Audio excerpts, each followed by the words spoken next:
let's take a quick look at removing your little trim here. It's a quick, easy thing. It'll probably be done in like 10 minutes if you're too lazy to remove the bumper. You need a 10mm wrench.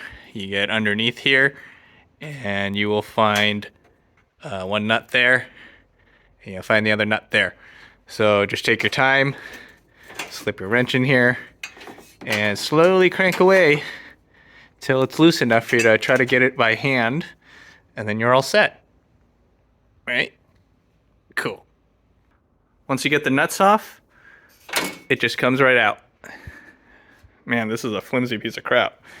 Okay, so what I'm looking to do here is I'm gonna get these made.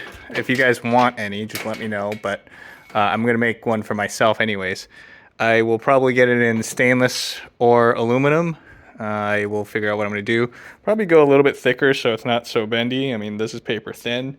It has these lips that are curled up, and it has these, looks like, I think these bolts come out. They look like they're kind of stuck on there. All right. I might get mine a little bit bigger too. So might get mine a little bit like longer this way to kind of hide this giant muffler. I don't know yet. I'll figure something out. Maybe get it a little bit wider too.